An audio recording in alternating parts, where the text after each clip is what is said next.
Hello, welcome to the 2011 through 2012 NFL regular season schedule, Week 16 picks, Part 2 of 2, the Christmas weekend special edition.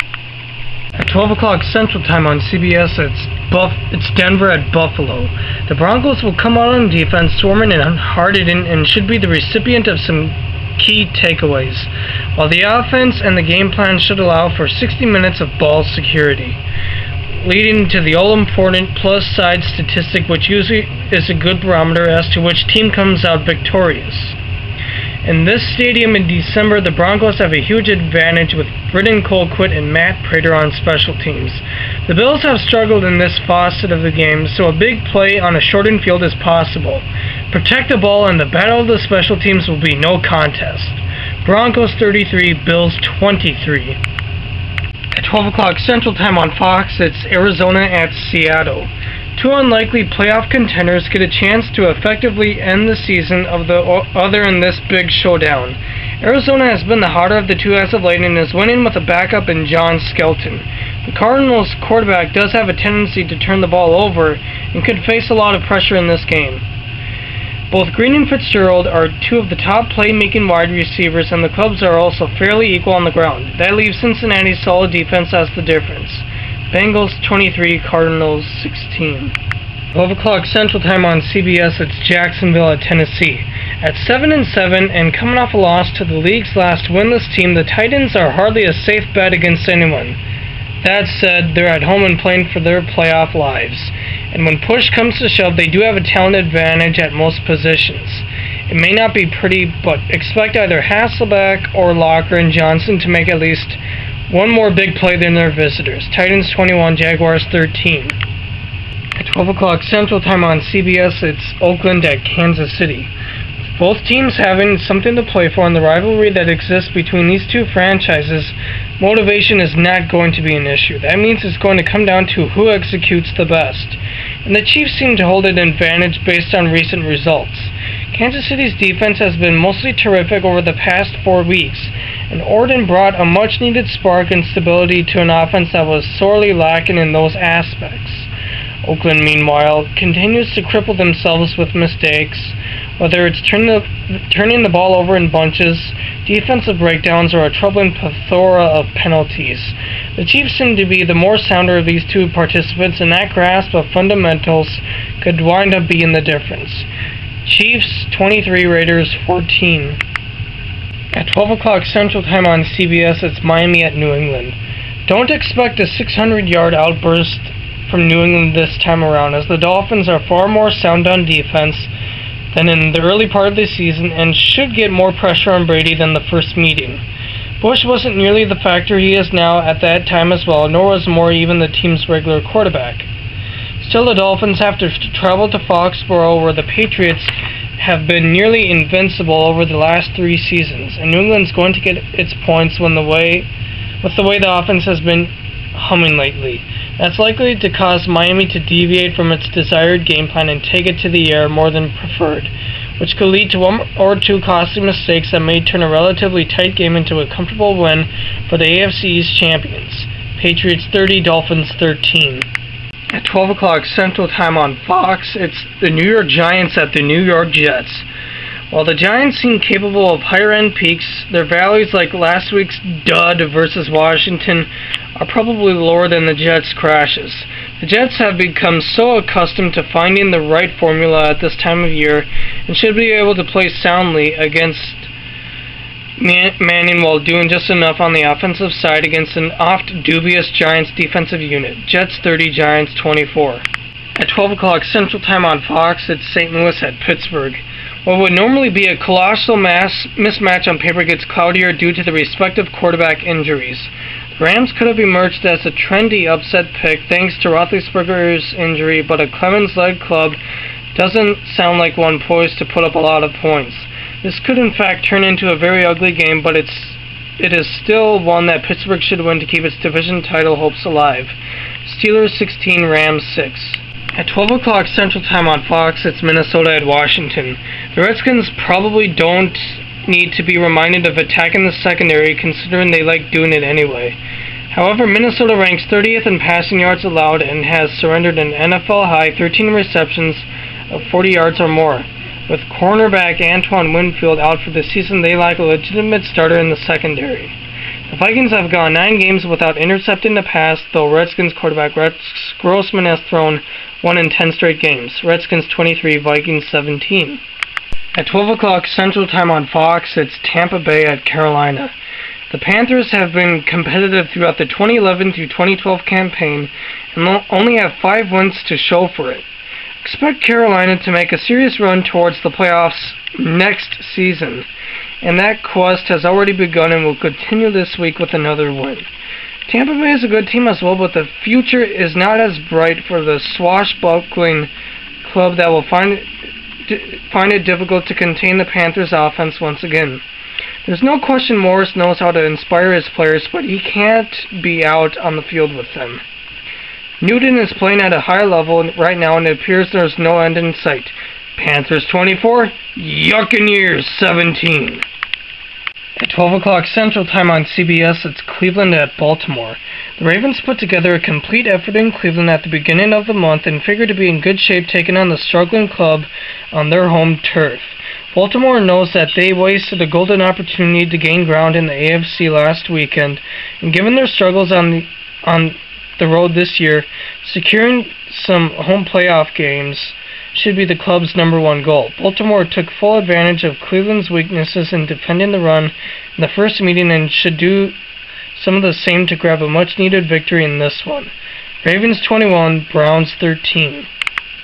At 3:05 Central Time on CBS, it's San Diego at Detroit. The Detroit Lions have a chance to put their years of misery even further in the past. The Lions' first attempt to clinch their first playoff berth since 1999, however, will come against a surging San Diego Chargers team that is seeking to bolster their own playoff hopes Saturday at Ford Field. The simplest way Detroit, who is 9-5, can secure its long-awaited trip to the playoffs is by getting one more victory, either beating San Diego, who is 7-7, or winning at Green Bay in the season finale. There are three more complex scenarios for clinching that each involves the results of 4 other teams, but Lions coach Jim Schwartz wants his club to take the more direct route to the playoffs. Winning the division may be the Chargers' best hope of earning their 6th playoff berth in 8 seasons, although San Diego is also one of 3 teams a game beyond the New York Jets and Cincinnati in the race for the AFC's final wildcard berth. Turner's club, though, will likely face a revved-up team that is looking to take another step away from a miserable portion of their history, which includes the only 0-16 finish in league history in 2008.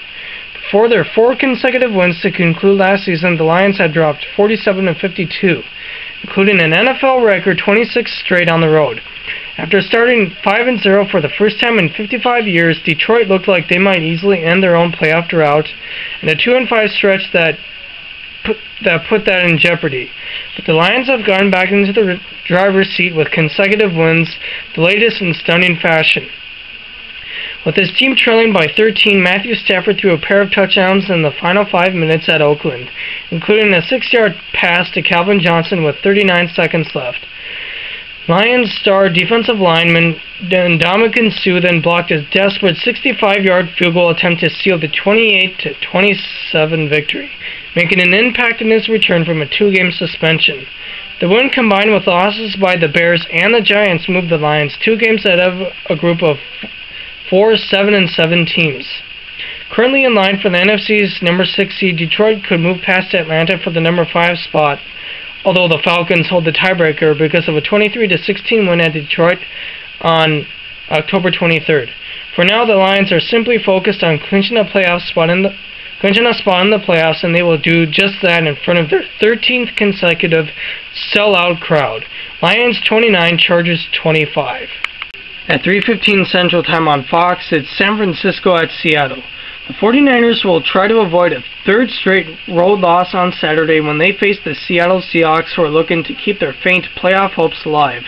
San Francisco's defense could be even more formidable with the possible return of 4-time Pro Bowl linebacker Patrick Willis, who has missed the last 2 games with an injured right hamstring. He's second on the team with 93 tackles and leads with 4 forced fumbles. However, as well as their defense is playing, the 49ers' streak of not allowing a rushing touchdown as well as a 36-game stretch of not yielding a 100-yard rusher will be challenged by Seattle's Marshawn Lynch. Lynch has rushed for 1,011 yards and 11 touchdowns this season, including 5 scores in the last 3 games. He's the first Seattle running back to go over 1,000 yards since Shaun Alexander in 2005. Yes, it's true that the 49ers have contained Lynch in 3 meetings, and yes, it's true that he has no touchdowns in those games and rushed for just 33 yards on 13 carries in a 33-17 opening loss at San Francisco on September 11th. But Lynch and the Seahawks, who are 7-7, have plenty of motivation this weekend with a playoff spot still a possibility. Obviously, they need Atlanta and Detroit to lose out on some other games to go their way. But even after losing 6 of 8 to open the season, Seattle has continued its turnaround with a 38-14 win at Chicago last Sunday. Lynch had 2 touchdowns despite being held to 42 yards on 20 carries. He has rushed for 124.7 yards per game in the previous 3 contests, averaging 5.4 yards per carry. While the Bears were focusing on Lynch, Tarvaris Jackson completed 19 of 31 passes for 227 yards on the touchdown. He has gone 3 games without an interception after throwing 12 in the first 10 games. With Jackson playing better and Lynch running the ball well, Seattle is looking to win 4 straight for the first time since a 5-game winning streak in 2007. While their defense may not be impressive as San Francisco's, they are still making some noise recently as well. The Seahawks have given up only 41 points in the last 3 games, earning 4 interceptions in 2 of those games, and they have been particularly effective at making halftime adjustments too, only allowing 17 total second-half points the last 3 games. Seattle has won their last 2 home games versus San Francisco, giving up just 23 points. But with all that being said, don't be surprised for both teams to hold each other in check throughout the game. Seahawks 31, 49ers 30. At 3:15 Central Time on Fox, it's Philadelphia at Dallas. The Dallas Cowboys have complete control of their path to another NFC East title, and they might be even closer by kickoff. The Philadelphia Eagles' playoff fate could be determined then too. The Cowboys may have a chance to clinch the division crown when they host the surging Eagles on Saturday. Dallas, who is 8-6, leads the second-place New York Giants by 1 game and is 2 in front of the third-place Eagles, who are 6-8, heading into the final 2 weeks of the regular season. Only one of those teams will reach the playoffs, and the Cowboys could clinch that spot on Saturday with a win combined with the Giants' loss to the New York Jets earlier in the day. That matchup also has serious implications for Philadelphia, who also needs the Jets' victory to remain alive in the division. For the Eagles to repeat as NFC East champions, they must beat the Cowboys and Washington at home on January 1st. They need the Giants to lose to the Jets and then beat Dallas in their last game. That will leave all 3 teams at 8-8, and Philadelphia would own the tiebreaker based on a superior divisional record. The Eagles' playoff hopes remained alive after a 45-19 romp over the Jets on Sunday, their second straight victory. But the Cowboys should be eager for revenge after losing 34-7 at Philadelphia in Week 8. That was just their second loss in the last 6 meetings in this series since the Eagles kept them out of the playoffs with a 44-6 win in Week 17 of 2008. Dallas regained some momentum by beating Tampa Bay 31-15 last Saturday after blowing fourth-quarter leads in consecutive games. Tony Romo is doing his part to get Dallas into the playoffs, completing 69.9% of his passes for 869 yards with 8 touchdowns, no interceptions, and a 121.4 passer rating over the last 3 games.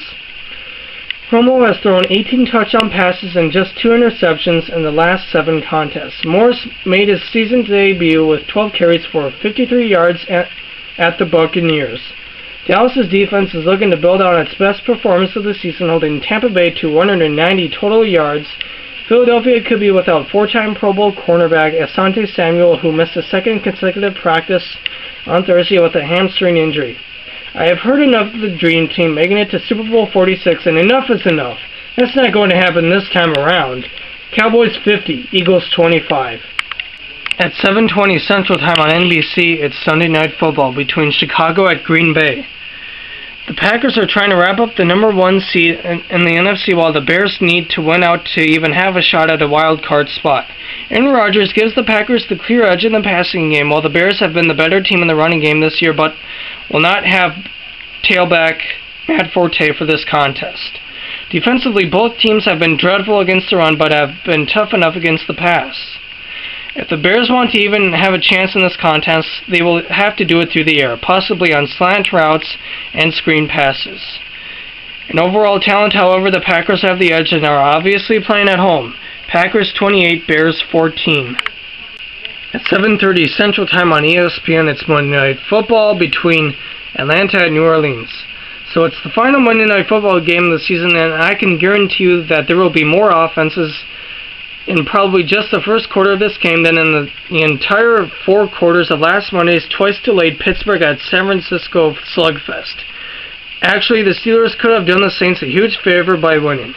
But as things stand, the Saints, who are 11-3, still would be the NFC's number 3 seed behind Green Bay, who is 13-1, and San Francisco, who is 11-3, and thus would have to play on Wild Card Weekend. The Saints need to finish a game ahead of the 49ers to clinch the number 2 spot. New Orleans, which has already clinched at least a wild card spot, can take the NFC South with a win over Atlanta, who is 9-5. The Falcons will need to win out and have New Orleans lose out for Atlanta to repeat as division champions. The Falcons can clinch a wild card spot with a win or a tie, or they can clinch with losses by Dallas, Chicago, and Arizona, or losses by the New York Giants, Chicago, and Arizona.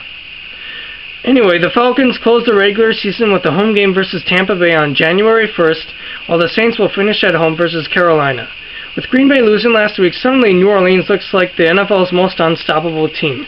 Drew Brees is making a late push for NFL MVP, and in Sunday's 42-21 at Minnesota, Brees threw for 412 yards and 5 touchdowns in the Saints' 6th win in a row. Brees became just the 6th player in NFL history to throw for 400 yards with at least 5 passing touchdowns and 0 interceptions. It had not been done since Donovan McNabb back in 2004. Brees has 4,780 yards passing on the season and is 305 yards shy of breaking Dan Marino's single-season record of 5,084 yards, which was set in 1984. Brees has already set a career high with 37 touchdown passes and an NFL record with 11 games passing of at least 300 yards. He has thrown for 322 yards or more in 5 straight games, tossing 16 touchdowns and 0 interceptions during that span. On the season, Brees is averaging 341.4 passing yards per game, and did I mention he will be a free agent too after this season? Of course, there's no way the Saints don't lock him up or place the franchise tag on him. Regardless of what the outcome will be, the Saints will be covering all aspects of the game all around. Saints 38, Falcons 28. And that concludes my 2011 through 2012 NFL regular season schedule week 16 picks, part 2 of 2, the Christmas weekend special edition. Merry Christmas, and stay tuned for week 17 as late as Sunday morning of next week.